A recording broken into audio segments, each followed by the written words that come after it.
a inspiração divina da Bíblia. A lição número 2 do primeiro trimestre de 2022 fala sobre a supremacia da Bíblia. E nós vamos estar falando sobre a palavra de Deus, que trata sobre a inspiração divina da Bíblia. Vem comigo e a gente vai estudar um pouquinho sobre o assunto.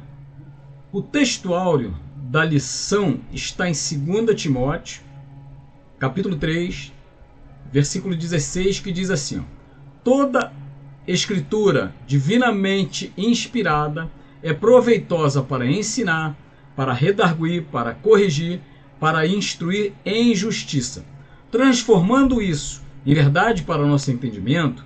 Se bem que o texto é autoexplicativo, a inspiração dos escritores, dos 40 escritores que estudamos na lição passada, essa inspiração vem de Deus, em forma de verbo, em forma de palavra, transmitida aos escritores para nos ensinar, para nos dar respostas, para nos corrigir.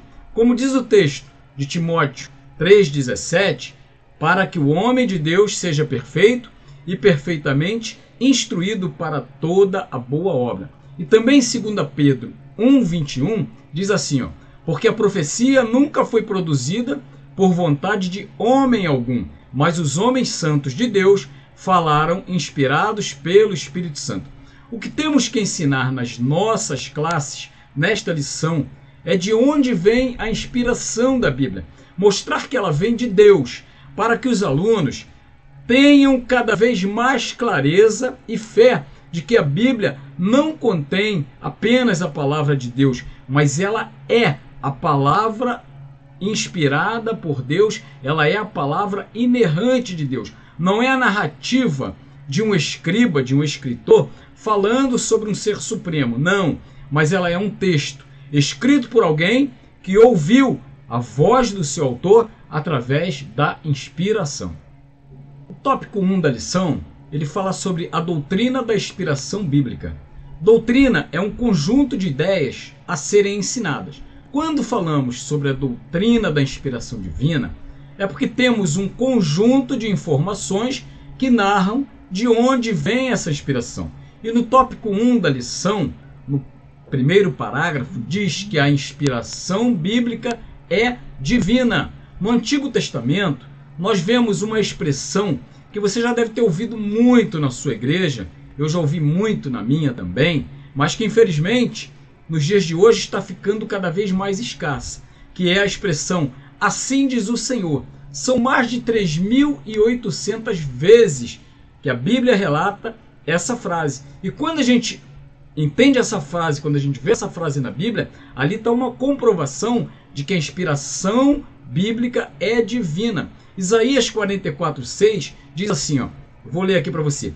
Assim diz o Senhor, Rei de Israel, seu Redentor, o Senhor dos Exércitos. Eu sou o primeiro e eu sou o último, e além de mim não há Deus. Isso o próprio Deus falando através do escritor, através do profeta. Isso prova a inspiração divina.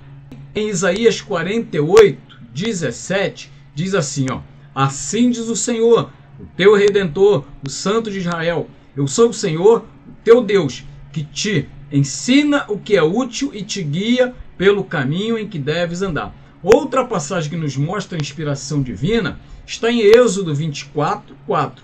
Moisés, diz assim, Moisés escreveu todas as palavras do Senhor. Inspiração de Deus. Não foram as palavras de Moisés escritas, foram as palavras inspiradas por Deus que Moisés traduziu em escrita. Traduziu não, transferiu para a escrita. A voz de Deus. Deus falou com ele e ele escreveu. E para não acharmos que só o Antigo Testamento contém inspiração divina, vamos ao Novo Testamento. 1 Coríntios 2,13 diz assim, disto também falamos, não em palavras ensinadas pela sabedoria humana, mas ensinadas pelo Espírito, conferindo coisas espirituais com espirituais. O apóstolo Paulo, ele já diz que o que ele recebeu não vinha dele, mas vinha do Espírito. E o engraçado que ele fala assim, coisas espirituais com espirituais. Sabe o que significa isso? só entende quem é espiritual. Para falar de algo espiritual, tem que ser espiritual. Senão a pessoa vai ficar só ali na sabedoria humana e nunca vai compreender as coisas espirituais. Está escassa, mas não está excluída. Porque graças a Deus nas igrejas ainda existe os profetas usados por misericórdia e bondade de Deus para a sua igreja, que ainda usam o termo assim diz o Senhor. Nós ainda ouvimos na casa do Senhor, onde quer que nós venhamos a estar, a palavra de Deus dita pelo seu profeta, assim diz o Senhor. E seguindo aqui no tópico 1, no parágrafo 2, que diz que a inspiração bíblica é verbal. 2 Timóteo, que é o nosso texto madre, né? 2 Timóteo 3,16 diz: toda a escritura divinamente inspirada.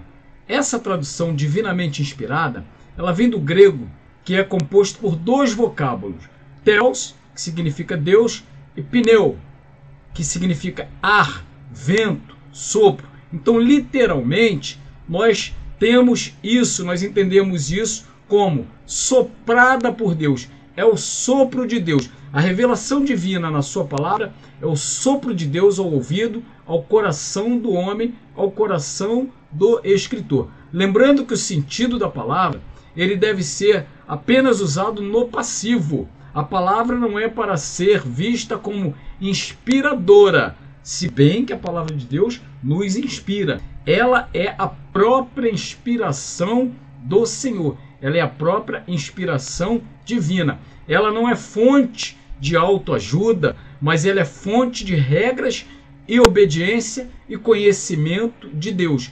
É para ser vista como inspirada por Deus. Deus soprou aquilo que deveria ser escrito, e o escritor foi lá e escreveu. Apocalipse 19:9 diz assim, ó: então me falou o anjo, escreve, bem-aventurados aqueles que são chamados à ceia das bodas do Cordeiro. E acrescentou: são estas as verdadeiras palavras de Deus. Nós negamos, nós refutamos que a palavra de Deus foi ditada por Deus e mecanicamente escrita pelo homem. Não. Deus permitiu que as particularidades de cada autor, de cada escritor, fossem evidenciadas dentro da inspiração divina. Deus permitiu que eles fossem lá e escrevessem, e com as suas particularidades. Deus também não ditava para o homem interpretar. Deus falou, eu vou interpretar. Não, não é nada disso. Ele permitiu ao homem aplicar o seu conhecimento, a sua sabedoria e escrever aquilo que o Senhor tinha no coração e queria comunicar ao homem. Ele inspirava, o homem pensava com a sua sabedoria, com o seu conhecimento, ele ia lá inspirado por Deus e escrevia literalmente a palavra de Deus verbal para nós que até hoje desfrutamos desse tesouro. E entre alguns livros, né, que eu me baseei para a gente estar estudando sobre essa aula, eu me baseei em um livro do pastor Douglas Batista, que é muito bom, fala muito sobre o tema, né, da nossa lição, que fala sobre o trimestre inteiro. Então também indico esse livro, entre um dos livros que eu consultei para poder a gente estar aqui desfrutando. E voltando aqui, uma das únicas vezes que o próprio Deus escreveu também, você sabia, diretamente, uma das poucas vezes que Deus escreveu sem a participação do homem, está lá em Êxodo 24:12, que diz assim, ó, vou ler para você. Então disse o Senhor a Moisés: sobe a mim, ao monte, e fica lá. Dar-te-ei tábuas de pedra e a lei e os mandamentos que escrevi para os ensinares. O próprio Deus escreveu. Êxodo 31:18 também fala: e tendo acabado de falar com ele no Monte Sinai, deu a Moisés as 2 tábuas do testamento, tábuas de pedra, escritas pelo dedo de Deus. Até esta palavra nos comprova que Deus não ditou a palavra. Ele próprio foi o autor autor, ele próprio escreveu. E o tópico 1.3 fala: a inspiração bíblica é plenária, ela é plena, ela é completa. Tanto no Antigo Testamento quanto no Novo Testamento, a inspiração é total, como diz no nosso texto principal de 2 Timóteo 3,16, não é isso? Toda a Escritura, não fala que parte, mas toda a Escritura. Tudo que você vê escrito na Bíblia foi inspiração, foi indicação do próprio Deus. E o homem usou a sua técnica, usou a sua sabedoria para transcrever, para colocar lá e a gente poder desfrutar, como eu já falei aqui. Pedro também deixou escrito em 2 Pedro 1, 20 e 21, nenhuma profecia da Escritura foi redigida por vontade humana, mas todas são de origem divina. A inspiração plena se estende a todas as partes da palavra e a tudo o que ela ensina ou implica, sem erros, sem falha alguma. Não há um livro sequer mais inspirado e outro menos inspirado. Todos têm o mesmo grau de inspiração e autoridade. E por ser um livro imparcial, a Bíblia ela registra erros de homens, erros dos seus personagens. Ela não omite. O que tem que falar, ela fala. Ela tem inspiração divina, mas ela coloca tudo que tem que ser colocado. Como as mentiras, por exemplo, que a gente vê de Abraão e de Isaac, que está lá em Gênesis 12, 13. Depois você lê. Por isso, a necessidade de ler e avaliar o contexto, para não incorrermos em erro de aplicação. Não adianta a gente pegar e ver uma mentira escrita na Bíblia e falar assim: olha aqui, a Bíblia está mentindo. Não, a Bíblia não está mentindo. A Bíblia está relatando um fato mentiroso, uma situação em que a mentira foi aplicada, mas aquilo não pode ser uma regra, aquilo não pode ser uma doutrina, não é essa a vontade de Deus. Romanos 15, 4 diz assim, ó, tudo que dantes foi escrito, para nosso ensino foi escrito. Então a gente tem que entender que tem inspiração divina, mas tem muita coisa para ser ensinada. A mentira não é para ser praticada, é para você ver e não cometer o mesmo erro. O tópico 2 da lição, ele fala sobre a inspiração divina e os autores da Bíblia. A inspiração dos autores.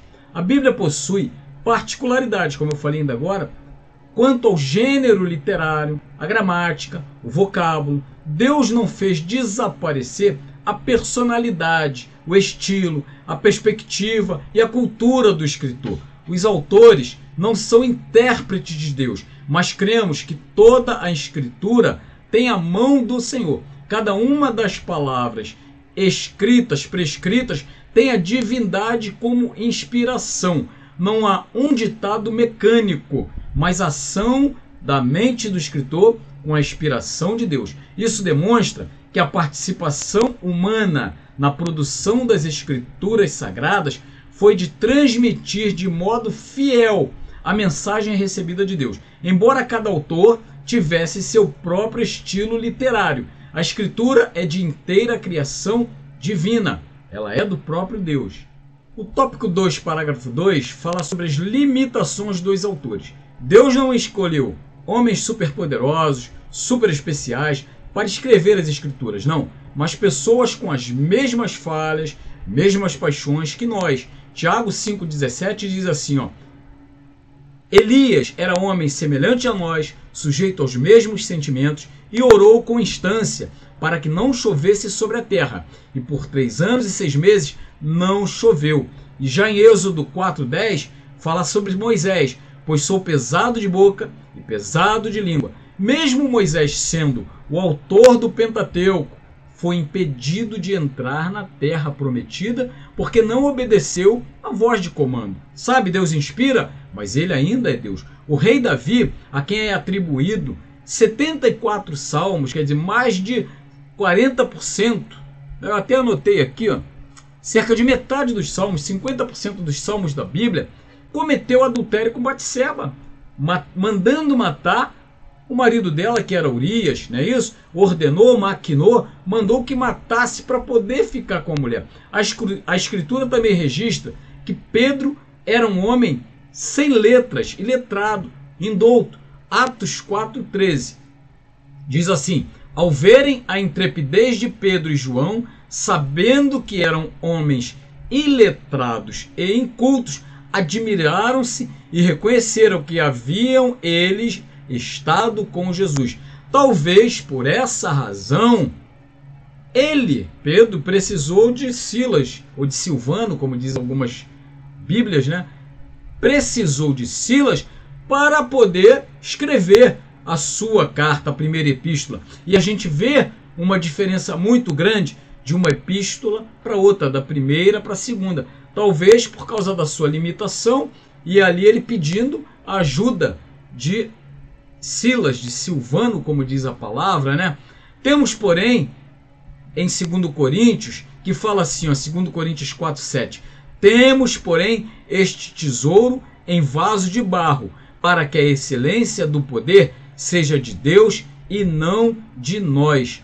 Nós vemos também que nenhuma escritura está condicionada à limitação do escritor, pois toda a escritura é inspirada. Por isso que a gente fechou esse tópico em 2 Coríntios 4,7, sabendo que temos tudo em vaso de barro, porque a glória é sempre dele. Ele inspira, a pessoa vai lá e faz, mesmo sendo indouto, mesmo não tendo cultura, tem uma inspiração divina e coloca aquilo dentro da palavra de Deus, que é o que nós podemos encontrar hoje na Bíblia, limitações dos seus autores, mas com tremenda inspiração divina. E no tópico 2.3, a gente vai tratar sobre os diferentes gêneros literários e figura de linguagem. Cada livro ou parte de um livro reflete o estilo de escrever do seu autor. Amós, por exemplo, era pastor de rebanho, Daniel era político, Davi era rei, Esdras era escritor, era um escriba, talvez um dos poucos, João era pescador e Lucas era médico. Não podemos negligenciar a abordagem literária da Bíblia, nunca esquecendo que o texto é o resultado da inspiração divina. Os textos são sempre inspirados por Deus, né? Inspiração divina. O homem vai lá e escreve, mas dentro daquilo que, como eu já falei, Lucas era um médico. A escritura dele, a maneira de escrever era diferenciada. Os gêneros literários, nós temos na Bíblia, por exemplo, nós encontramos narrativa, que é a forma dominante dentro da palavra de Deus, dentro do gênero literário. A maioria das vezes nós encontramos narrações, narrativa. Estima-se que de mais de 40% do Antigo Testamento seja narrativa. Por exemplo, nós temos Josué, Juízes, o livro de Ruth, 1ª e 2ª Samuel, 1ª e 2ª Crônicas, Esdras, Neemias e outros mais. Todos narrativas. No Novo Testamento, parte dos evangelhos também são narrativas.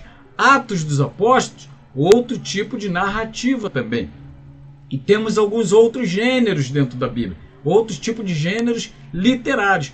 Por exemplo, sabedoria, temos livros de sabedoria, livros poéticos, livros de poesia, como Jó, Salmos, os Cânticos, prosas que são eclesiásticas, provérbios, evangelhos e epístolas. Cada um estilo literário, um gênero literário. Os autores também fizeram uso de figuras de linguagem. O que é figura de linguagem? Uma parábola, um enigma, uma alegoria. A gente encontra isso na palavra de Deus. Jesus era um mestre em parábolas. O que a gente vê palavras, pregações de Jesus, discurso de Jesus em formas de parábolas, está cheio na Bíblia. Nós também encontramos enigmas. Por exemplo, se você for lá em Juízes 4:1, eu até anotei aqui, 14:14, aliás, Juízes 14:14, diz assim, ó: então lhe disse, do comedor saiu comida, e do forte saiu doçura, e em 3 dias não puderam decifrar o enigma. Isso é uma figura de linguagem. Do vocabulário simples ou refinado, a depender do grau de instrução do autor, O grau de instrução do escritor é evidenciado pelo que ele escreve, mas em nenhum outro texto com menos recurso literário deixa de evidenciar a inspiração divina. Leamos, por exemplo, 2 Pedro 3,15, que diz assim, ó: e tende por salvação a longanimidade de nosso Senhor, como igualmente o nosso amado irmão Paulo vos escreve, segundo a sabedoria que lhe foi dada. Sempre sabedoria do Senhor, em toda a palavra. Pode ser uma narrativa, pode ser uma parábola, pode ser um enigma, sempre é evidenciado a divindade, a sabedoria de Deus, a inspiração divina, seja na forma literária, no gênero, sempre vai ter a boa mão de Deus a favor da sua palavra. O tópico 2.4, ele fala sobre a linguagem do senso comum. Engraçado que toda revista, a maioria das revistas que a gente estuda aí mensalmente, ela sempre para nos tópicos 3 e tal. Essa, parece que para complicar um pouquinho, falou de uma situação que é a linguagem do senso comum. Os autores sagrados usaram a fraseologia comum e popular para ilustrar. Cita-se o exemplo do emprego da linguagem figurada ao se referir ao sol. Arão e Ur sustentavam as mãos de Moisés até que o sol se pôs. Na batalha contra os amorreus, Josué, ele registrou que o sol se deteve e a lua parou. Josué 10:13. A astronomia já comprovou que o sol não nasce nem se põe, ele está sempre parado. A terra é que se movimenta. Uns dizem que esse termo se chama prosopopeia, quando o orador ou escritor empresta sentimentos humanos e palavras a seres inanimados. Talvez por isso eles colocam dessa maneira. Como disse Arão e Ur, até que o sol se pôs, Josué, o sol se deteve, a lua parou, colocando sentimentos humanos em palavras a seres inanimados. Uma linguagem figurada com o objetivo de atingir mais fácil o seu entendimento. Quando queria falar alguma coisa, explicar da maneira, bom, dessa maneira aqui, o povo vai entender o que eu estou falando. Muitas vezes, a linguagem do senso comum, ela funciona dessa maneira. Agora, engraçado é o seguinte, essa semana eu estava lendo uma reportagem que já é antiga, creio eu, na revista Exame, que mostra que pesquisadores da Universidade de Cambridge fizeram uma descoberta de que pode alterar a cronologia do mundo antigo, tratando desse evento de Josué 10. Eles estão querendo provar, a ciência querendo provar, que realmente houve um evento, houve um eclipse em determinado tempo da história e que pode realmente ter havido esse momento do Sol ter parado. Dentro do senso comum, não. Eles querem dizer que o homem usa essa linguagem para ficar de maneira que se entenda. Agora cá para nós, eu falando o meu pensamento, eu prefiro seguir da seguinte maneira, do seguinte pensamento. Está escrito, eu creio. Se Josué falou assim, ó, o sol e a lua pararam, eu vou crer. O sol parou, a lua parou, o céu se até que o sol se pôs, eu vou crer no que está escrito. Quando a palavra diz assim, ó, Jesus foi lá e pegou uma moeda da boca do peixe. Como é que vai pegar uma moeda? Eu creio. Se Jesus falou assim, vai lá, lava-se no tanque de Siloé, eu creio. Está escrito, eu creio. Ah, as muralhas caíram com o som da trombeta. Aí vocês vão ver estudos falando sobre o senso comum. Ah, não foi bem assim. É que houve na época um terremoto, houve isso, houve... Não. Se está escrito que Josué e os homens tocaram, deram 7 voltas, até que a muralha caiu, eu vou crer que foi o que está escrito dentro da palavra de Deus. Que a palavra de Deus, eu não quero pensar como um senso comum. Eu quero pensar como fé. A palavra de Deus, ela vive na minha vida e na sua vida pela fé. Então, se está escrito, você creia, porque do lado de cada tela eu também creio. chegamos ao tópico 3. Essa lição é bem grande pelo tema, né, que ela fala, que é sobre inspiração da Bíblia, a inspiração divina na Bíblia. E o tópico 3 fala sobre o Espírito Santo e a Bíblia, a inspiração do Antigo Testamento. A Bíblia por si própria, ela reitera a inspiração divina. Juízes ensina que o livro de Moisés são mandamentos do Senhor. Está lá em Juízes, capítulo 3, versículo 4. Esdras, o escritor Esdras, aponta inspiração divina nos livros de Jeremias, de Ageu, de Zacarias. Está lá em Esdras, capítulo 1, versículo 1, e Esdras, capítulo 5, versículo 1. Olha o que diz 5:1.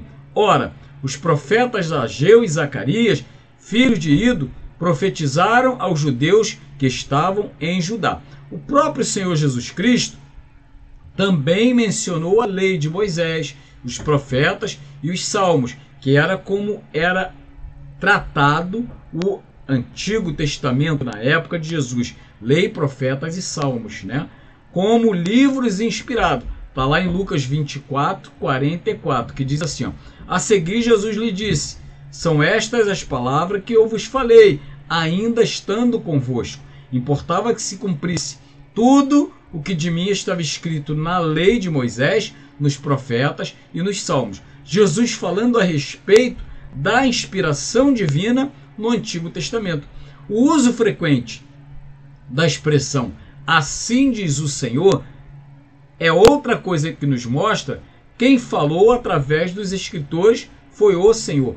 Toda palavra que o profeta falava em nome de Deus era de fato Deus que estava falando através daquela escritura. E desobedecer a palavra de um profeta era o mesmo que estar desobedecendo a Deus. Conhecemos aquela passagem de 2 Samuel, capítulo 12, que fala sobre o profeta Natã e o rei Davi. A gente já conhece a história, né? A história que eu falei lá no início, sobre Betseba, sobre Urias e o rei Davi. O profeta Natã vem usado pelo Senhor, ele declara uma palavra ao rei Davi, e a gente sabe como é que se finaliza essa palavra, porque Davi, ele pegou a única mulher que Urias tinha e quis para si próprio, e ainda cometeu adultério e crime, botando ele de frente de batalha para que o homem viesse a morrer. E a palavra, ela encerra como? Ela encerra com o profeta Natã declarando a Davi aquela situação que ele fala que um homem tinha uma ovelha, o outro tinha várias ovelhas, mas você acaba, é a mesma coisa que um homem tem um monte de ovelhas e o outro que só tem uma quer fazer o churrasco. O cara que tem um montão de ovelha vai, em vez de fazer o churrasco com as ovelhas dele, ele vai e pega a ovelha única do vizinho e faz churrasco com aquela ovelha. Você já imaginou? E aí o profeta Natã veio e declarou aquela palavra: esse homem é digno de morte, falou o rei Davi. E o profeta Natã falou o quê? Esse homem é você. E na mesma hora, para não desobedecer Deus, reconhecendo a divindade no Antigo Testamento, no profeta Natã, o rei Davi faz o quê? Diz lá no Samuel 12, 13. Então disse Davi a Natã, 2 Samuel 12, 13. Então disse Davi a Natã: pequei contra o Senhor. Davi já enxergava a inspiração divina no profeta Natã. Essa é mais uma evidência da inspiração divina no Antigo Testamento. Nós falamos da inspiração do Antigo Testamento e agora no tópico 2.2 vamos falar sobre a inspiração no Novo Testamento. No Novo Testamento temos dois pontos básicos sobre a inspiração divina. O primeiro é a promessa de Jesus enviar o Espírito Santo, que está lá em João 14, 26. Mas o Consolador, o Espírito Santo, a quem o Pai enviará em meu nome, esse vos ensinará todas as coisas e vos fará lembrar de tudo o que vos tenho dito. O segundo ponto que fala sobre a inspiração no Novo Testamento são os escritos bíblicos que reclamam o cumprimento. Atos 2,4 diz assim, ó: todos ficaram cheios do Espírito Santo e passaram a falar em outras línguas, segundo o Espírito lhes concedia que falasse. Jesus confirmou que o Antigo Testamento é a palavra de Deus e também prometeu o mesmo para o Novo Testamento. Jesus citou os profetas, os livros, os salmos, né, e os profetas, e aqui ele fala que vai enviar, o Pai vai enviar o Espírito Santo, e ele vem, os próprios escritores falando que o Espírito Santo já aconteceu, como diz em Atos, todos ficaram cheios do Espírito Santo. A palavra se testificando, a palavra dando aval de que no Novo Testamento também tem a inspiração divina através do Espírito Santo. O apóstolo Paulo declara em suas cartas que são palavras de Deus. Romanos 15:16 está dizendo que é a palavra de Deus. 1 Coríntios 14:37 ele afirma que seus escritos são mandamentos do Senhor. Nessa direção temos vários textos que nos levam à ação do Espírito Santo, sempre entendendo que a ação do Espírito Santo no Novo Testamento, a inspiração de Deus no Novo Testamento. Isso nós testificamos em várias palavras e inclusive a gente sabe que nos nossos dias, nas nossas igrejas, também tem inspiração do próprio divino, do próprio Deus, do Espírito Santo. Senão nós não estaríamos aqui fazendo esse estudo, fazendo tudo aquilo que nós devemos fazer, que é pregar a palavra do Senhor. Porque quando nós falamos da palavra do Senhor, a inspiração divina, ela vem e enche os nossos corações. Então nós entendemos que tanto no Antigo Testamento quanto no Novo Testamento, a inspiração divina, ela é clara. E para terminar, o tópico 3, parágrafo 3, diz a obra da regeneração e a iluminação. O Espírito Santo possui o papel de regenerar, de purificar e santificar o homem. Regeneração é a transformação do pecador numa nova criatura pelo poder de Deus, como resultado do sacrifício de Jesus na cruz, que está lá em 2 Coríntios 5,17, que diz assim, ó, e se alguém está em Cristo, é nova criatura. As coisas antigas já passaram, eis que se fizeram novas. Também conhecido como nascer do Espírito, que está lá em João 3,5. Respondeu Jesus, em verdade te digo, quem não nascer da água e do Espírito, não pode estar no reino de Deus, não pode entrar no reino de Deus. O Espírito Santo atua no processo de salvação e produz a fé regeneradora. A fé antecede a regeneração. Efésios 2,8 diz o quê? Pela graça, porque pela graça sois salvos, mediante a fé. E isto não vem de vós, é dom de Deus. Sem esse mover do Espírito, não é possível nem aceitar e nem entender a palavra de Deus. Tiago advertiu os crentes a serem cumpridores da palavra e não somente ouvintes. A ação de conduzir o pecador a compreender as verdades bíblicas chama-se iluminação, que nós vemos lá em Efésios 1,18. Paulo sabia que era impossível alguém discernir as palavras se elas não fossem ensinadas por Deus. 2 Coríntios 2,14 diz assim, ó, graças, porém, a Deus, que em Cristo sempre nos conduz em triunfo e por meio de nós manifesta em todo lugar a fragrância do seu conhecimento. Porém, o Espírito Santo ilumina o que ele já tem inspirado. Não se trata de nenhuma nova revelação. Gálatas 1,8 diz, mas ainda que nós ou mesmo um anjo vindo do céu vos pregue evangelho que vá além do que vos temos pregado, seja maldito, seja anátema. Nós somos os atuais condutores que Deus usa através da sua divina inspiração, que é a Bíblia Sagrada, que é a sua palavra, para iluminar o coração daqueles que ainda não têm conhecimento da revelação do Senhor. E por aqui nós ficamos nesse tópico sobre essa lição e que Deus te abençoe e não se esqueça, inscreva-se no canal, ative o sininho para novos vídeos chegarem até você. Deus abençoe, fique com Deus.